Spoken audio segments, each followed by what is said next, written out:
Hi, have you ever spent 40 hours doing something pointless? Like, you started it and you were pretty hyped to do it, but then once you got halfway through, you realized that it was just a complete waste of time. But since you're already committed to it, you just decide to push through. Yeah, that's basically this entire video. I recently did this with a game called Inscryption. It's a really cool card game about basically helping a talking stoat dominate the entire world. And the game itself is really good, so if you guys want to play it, I highly recommend it. But I won't be spoiling anything from the game because I'm going to be talking about the DLC instead, which is called Casey's Mod. That being said, I will throw around some technical jargon, but all you really gotta know is that there's a big guy called Leshy, and he has a cabin. And yeah, that's pretty much it. The DLC is basically an expansion to Act 1 of the main game, otherwise known as Leshy's Cabin, and the game mechanics are exactly the same as Part 1 as well, except that you get to pick your starter deck, and the bosses are in a different order, and there are new cards, and new items. Okay, so there's a couple differences, but there are a couple similarities as well, like how Leshy will still choke you out when you run out of lives. So if you're into that, Leshy's got you. But the biggest part of the DLC is essentially the game's challenge mode, which basically allows you to add modifiers to your run that make it way harder than it was ever before. Some of the mods are pretty tame, but a lot of them are really brutal and affect your run severely. Interestingly, the DLC doesn't even allow you to progress without adding more modifiers. You only start off with a couple, but as you progress, the game will give you more modifiers, as well as giving you more cards to unlock, and more items to unlock as well and play with. As you beat harder and harder runs, you also unlock the devlog, which basically retells the tragic story of Casey Hobbs, who was a game developer at Game Funa. This is all Inscryption lore, and I won't be going over this because it's kinda spoilers for the main game. She just talks about how the game evolved beyond her permission, and she just started to go along with it because I guess she really liked Leshy or something. And also, if you couldn't tell, the DLC is called Casey's Mod, and her name's Casey. Casey's Mod. Casey. Get it? Oh, brother, this guy stinks! There's one log where she meets a YouTuber, and her reaction is spot on. It's literally how every person who doesn't watch YouTube thinks how YouTubers are and act like. It's perfect. Back the fuck up, put your fucking phone down! But why am I really talking about a DLC for a game that came out a year ago? This is where that 40-hour thing comes in. This is a confession. If you've ever looked in the achievement tab for Inscryption, there is one single achievement, with less than 1% of players completing it. And I spent 40 hours getting that. You know, I probably could have done anything, literally anything, and it would have been more productive than throwing my head against the side of Leshy's cabin. But it was a pretty cool achievement. What achievement am I talking about? Right. Let me tell you about the skullstorm. The skullstorm is basically beating all of Casey's mod with every single modifier. That's a total of 15 modifiers for 250 challenge points. Yeah, it's a pain. For reference, unlocking every single card in the Casey's mod DLC only requires 120 challenge points. So basically, you have to go twice as high as that, plus a little bit extra. So I'm here to tell you about it now. Think of this video less as a guide, and more as a catalog of my pain, as one final reminder about the horrors of Casey mod that I endured, as one final farewell to 40 hours of my spare time. So before I talk about the run itself, I have to describe how each mod affects the game. There are 15 mods in total, and they add up to 250 challenge points, and the modifiers range from 5 points to 60 points, so it's a big range. Alright, here we go. Normally when you start a run, you begin with a hook that can grab an opponent's card and bring them to your side. The no hook skull takes that away. The smaller backpack mod only allows you to have 2 items in your pack. No clover takes away the ability to reroll for cards. Pricey pelts increase the price of pelts. All of those are worth 5 points, by the way, so we're only at 20 points so far. Next, boss totem add a sigil to some of the boss's animals. Tip scales always cause you to start at a disadvantage of 1 tooth. The all totem skull just makes every encounter a pain, since it gives every single animal an extra sigil. And the no boss rares gets rid of the rare card reward after the boss, and replaces it with the common card reward. And all of those challenges are a third of the entire point system. Yeah, we're only a third of the way there. There are 2 more difficult skulls that make every encounter, well, more difficult. The single candle skull only gives you 1 life to beat all 4 bosses and all the encounters alongside of it, which basically means you have to be perfect to an extent. Annoying starters gives your entire starting deck the annoying debuff, which gives enemies across from them 1 extra damage. Squirrelfish give all your squirrels a submerge buff, which I'll explain later. That adds up to 180 points. There are 2 more skulls that are better explained in the context of the run, and those add up to 70 extra points. And together those all are 250 points. Did you get all that? So how do you beat something like this? Well, you can basically put this into a 3-step process. First of all, you have to know what you're looking for and what you're going to do when shit hits the fan. When navigating through the map, the best notes to go to are the campfire and the backpack. The campfire will either allow you to buff a single card's attack by 1 or health by 2. You can stay at campfires for longer and double the buff that you get, but you risk losing the card entirely, which can cripple your run. The backpack allows you to refill your items, which is great because there are a few items that are super helpful throughout the run. A scissors will get rid of a card entirely, which leaves an open lane for you to attack. The magic paint will get rid of enemy sigils, which is situationally useful. And finally, the hourglass will cause Leshy to skip his turn, so basically you go twice before he goes. Throughout the run, it's not wise to use your best items willy-nilly, because you're going to have to save them for the harder fights and the boss fights specifically. Some other nodes that are good to go to are the ones that make your deck smaller, because then you can get to your better cards quicker. And these include the Bone Lord and the Monolith. Also, if you have enough teeth, you can grab a knife from the trapper for 7, which is basically the same thing as a pair of scissors. But before you even start the run, you're going to have to pick your starter deck. Now, every single guide on the internet tells you to pick the Mantis God starter, which gives you the Mantis God and 2 ringworms. Now, let me tell you, this is propaganda. You know, starting with the rare card is great and all, and Mantis God can win encounters easily by itself, but it only has 1 health. Plus, it has the annoying sigil, which basically means that anything will kill it. Even a boulder and a tree will attack this thing. So it's not really that good at the start. You could buff its health and make it stronger, but if you do that, you risk losing it at the campfire, which completely negates that entire run. Now, you could also throw a ringworm at a campfire, but 9 times out of 10, they just buff ringworm twice, which sucks. So this entire Mantis God complex relies around buffing the Mantis God till it's inconceivably dominating the battlefield. But the problem is that it's only 1 card, and you usually in these runs can't rely on 1 card. Now, I know what you're thinking, and just hear me out, alright? This gets better, I promise. The Bone Starter deck. Wait. Let me explain. The only important card here is the Direwolf Pup, which evolves into a Direwolf after 1 turn.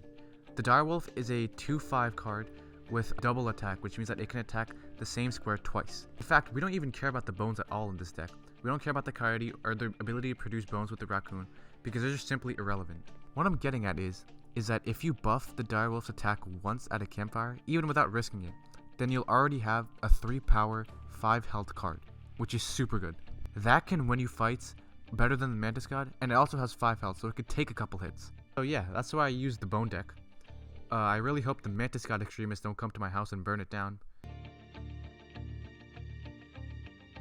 There's no getting around this. You have to make optimal plays when they're there. Knowing how sigils interact with each other is a must. Otherwise, 1 bad misplay can and will end your entire run. Use your items sparingly, but if you need them, you still gotta use them. There's a good chance that you'll get them back at a later date with a backpack node. Also, don't get greedy with overkill. Oftentimes, ending battles early is the best course of action. The 2 extra difficult skulls will spawn in a disproportionate amount of enemies that can quickly overwhelm you, so risking all that just for a couple extra teeth is not worth it. Also, remember that squirrelfish skull I mentioned? Squirrelfish gives all your squirrels a submerge buff, which makes them go underwater during the enemy's turn. This is really bad because with the mod, you can't place a squirrel in front of, say, a grizzly bear and tank the hit. The squirrel will go under the water and whatever's across from it will just go over it and attack you directly. So little things like that will affect your run severely. That being said, you don't always have to play perfect, and sometimes you just won't. It's just how the game goes. You don't have to be a robot, or you don't need anal beads up your ass in order to determine the best moves. Sometimes you can just play the best of your ability and you'll get through the battle.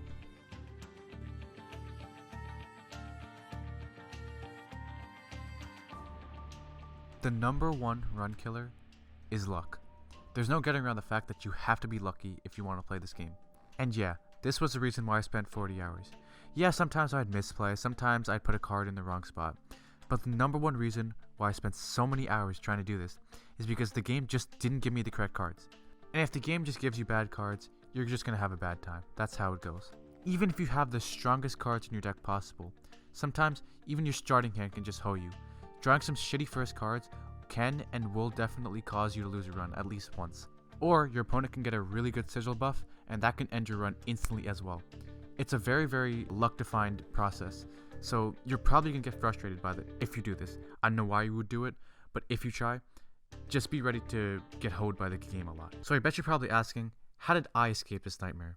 Well, if you want to go watch the entire full run without any commentary, it's on my channel right now, so you can go click on that. But in this video, I'll just go over my general strategy for the boss fights, which is basically me hoping I draw Direwolf. It was a pretty good plan. Well, it was pretty good until the first boss fight.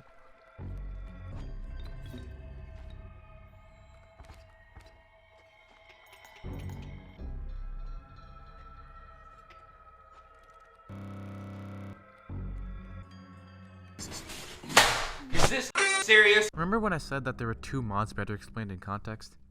Yeah, this is one of them. Leshy just gets sick of your shit to the point where he throws 8 grizzly bears at you. Fun fact, this can also happen in the main game as well. If you progress through the game too fast, then you'll do the same exact shit.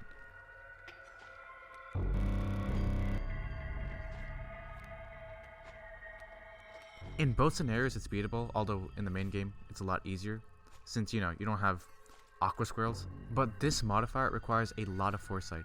The easiest way to progress through this would be with a knife or a pair of scissors, which will cut one of the grizzly bears and then you can attack that lane directly. As you can see though, I don't have any of those. However, what I did have was magic paint and a fan. The magic paint removes their air defense sigils, and the fan gives all my creatures flight.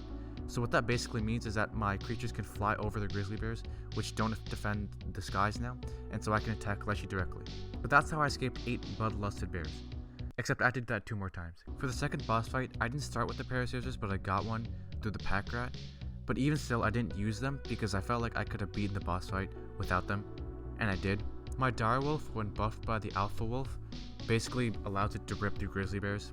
It's a grizzly bear killing machine, and that's what I used to tear through that right side lane. But note in this situation, the unkillable skink. That's going to be super important later. For the third boss, I had magic paint, which combined with my flying wolves, basically was a free dub. So those were the 3 main bosses. But now, we're gonna have to face the final boss. Normally, you'd think that the final boss would be Leshy. But here's where that last modifier comes in.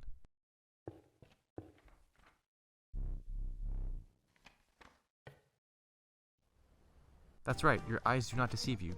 The final boss is replaced with a pirate. This is speculation, but I'm pretty sure this guy is Royal Dominguez from the main game, who was a pirate as well, but I could be wrong. Anyway, this fight is grueling. Throughout the fight, he'll bomb certain spots. He has some super powerful henchmen. He's pretty chill though. I mean, in the second phase, he just give you a bunch of free stuff, which is pretty cool. But then, there's his third phase.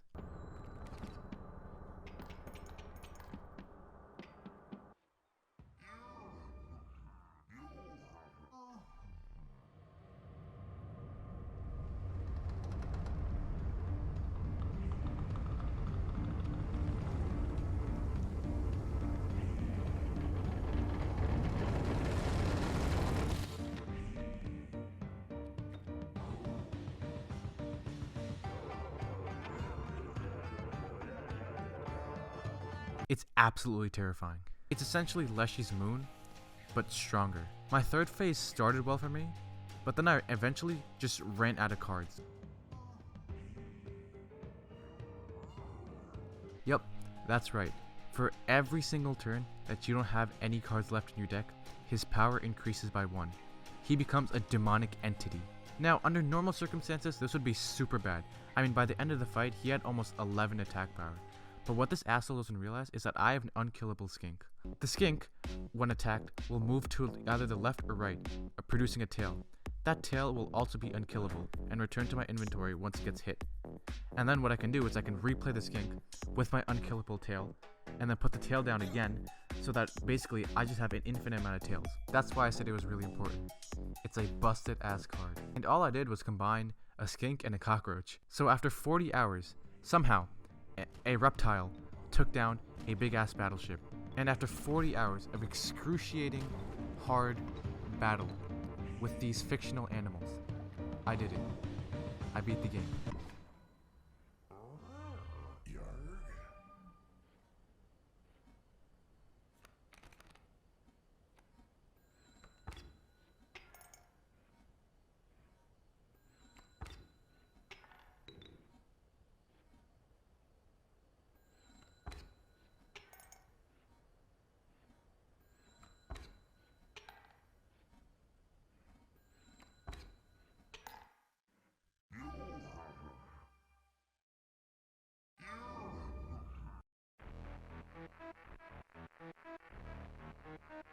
After the credits, devlog number 11 becomes unlocked, and it's a really wholesome message describing the amount of support the DLC has gotten, and that alone was enough to make me justify this grind. Almost. But hey, now I can brag that I got every single achievement in Inscryption. Does anyone care?